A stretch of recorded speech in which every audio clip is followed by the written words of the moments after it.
Labda kwa uzoefu huo wake na wako wa kiuongozi, kwa viongozi wa sasa hivi wa kada zote, nini unatamani wawe nacho kuhakikisha mustakabali wa kanisa na nchi kwa ujumla inaenda vizuri? Ni vigumu kuwawekea watu utaratibu. Vigumu sana. Uongozi ni karama ambayo huwezi kuiokota tu kwa sababu umepata nafasi. Ni lazima kutanguliza maslahi ya wale unaowaongoza kwanza. Kujua matamanio yao, hamu yao, matarajio yao ni kitu gani. Ukijibu mahitaji hayo, matarajio yao hayo, basi kwa kweli watakufuata tu, watakuongoza. Lakini ikiwa hutangulizi wale unaowaongoza katika yale ambayo ni mahitaji ya wote, hapo kutakuwa na shida kidogo. Wana shida. Kwa hivyo yeye katika kuongoza kama kiongozi wa kanisa amefanya yale aliyoyaweza. Kwa mfano alipoingia daraja kama askofu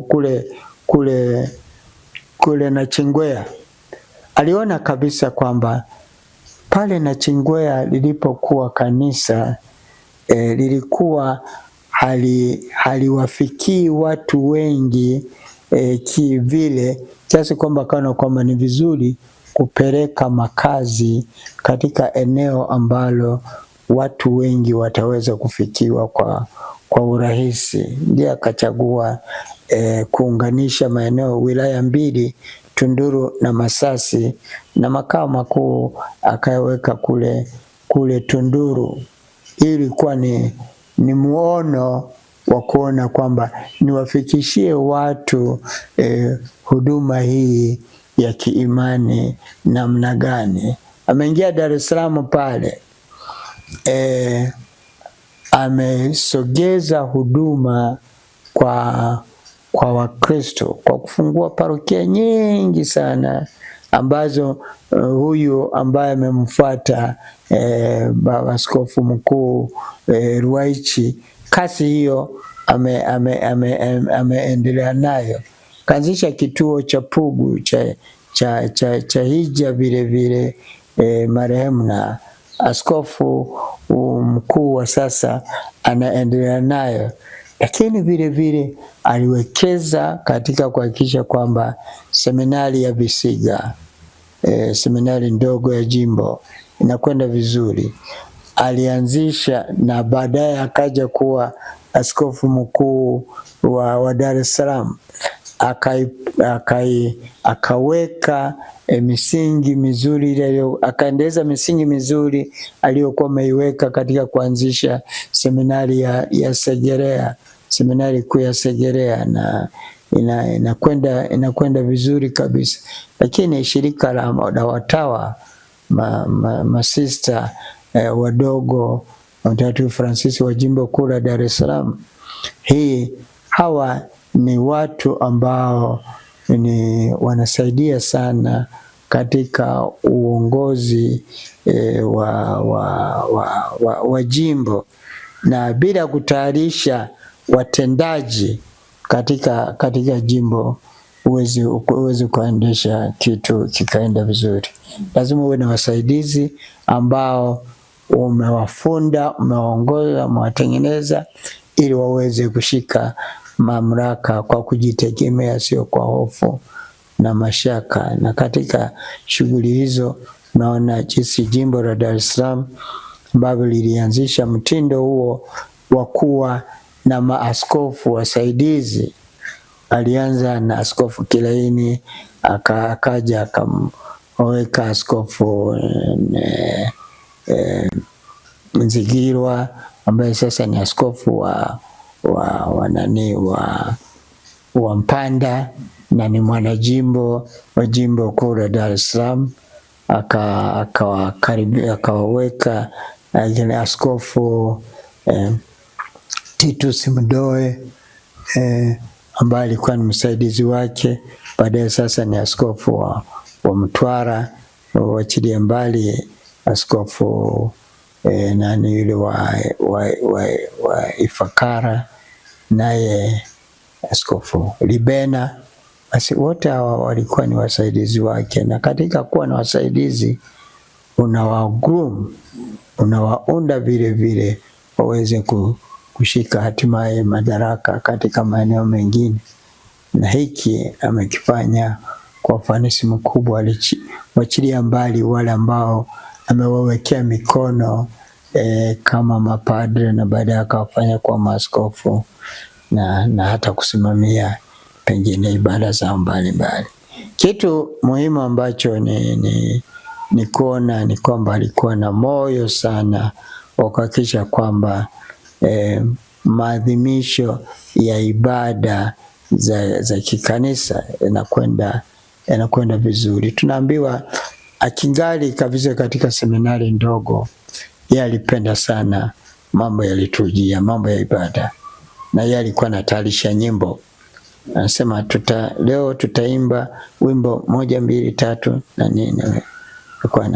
Na naambiwa, nadhani ni kweli, alikuwa na vile vile ni fundi wa kupiga mkono, kuimbisha katika ibada wakati akiwa bado mseminaristi na nini.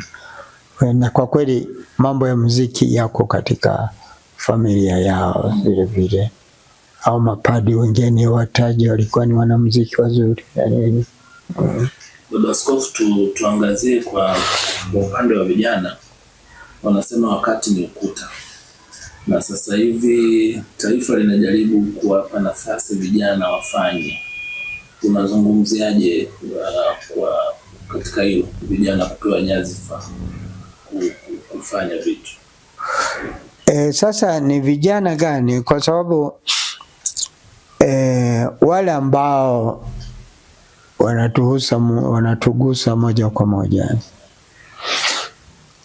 kwa kweli tunajaribu kuwafuatilia vile vile, maana uongozi nao ni ufuatiliaji. Huwezi tu kusema kwamba basi fanya hivi, pia kuwawekea utaratibu na nini. Katika seminari zetu ndogo au kubwa, bado tunapenda kuwaelekeza na kuwaonyesha kwamba nini dhima ya kuwa hicho wanachokitamani kuwa. Kwa mapadre wa namna gani, unataka kuwa mtu wa namna gani katika maisha yako, lakini lazima kuwe na dira, naonyesha kwamba kufanya 1 2 3 hapo utakwenda vizuri. Hata katika vyuo vikuu ambavyo tunavisimamia baadhi, tutajitahidi kuweka masomo ya maadili, ethics, katika mitaala yao, ambacho si kwamba ni kitu kinachoenea pengine katika vyuo vingine ambavyo tunavifahamu na tunaviona. Pengine mtaala wa ethics, wa maadili, na baba alikuwa ndio mtaalamu wa katika fani hiyo, marehemu Baba Pengo. Basi unakuta kwamba tunakosa uadilifu. Uadilifu ni pamoja na kujali haki za wengine, kuheshimu kwa dhati kabisa haki za wengine, haki msingi za wengine, kujenga utu wa mtu, kumpa hadhi yake, kumwonyesha kwamba kila mtu ana thamani katika mahali alipo na katika jamii na neno. Lazima kumuunda katika misingi ya kuheshimu haki za wengine, kujali yale maslahi ya pamoja, kile kinachotuweka pamoja, basi tukienzi hicho. sio kila mmoja basi lwake. Mwenye nafasi aende na nafasi hiyo. Katika misingi ipi? Ni kwa ajili ya maslahi ya pamoja. Sasa tusipoheshimu na kuheshimiana, huwezi kuheshimika vile. Alikuwa na staa sana kwa watu wa kila rika na kila nani. Hiki pengine tunaona kinapungua siku hizi. Mtu ukiwa na nafasi hiyo, basi unafikiri una majibu yote kwa kila kitu. Hapana, unahitaji kuuliza, unahitaji kupata ushauri na maelekezo. Na anayekushauri si mbaya, lakini ukiona kwamba huyu ananipa maelekezo, ananizidi, ana nafasi gani, hapo nakosea.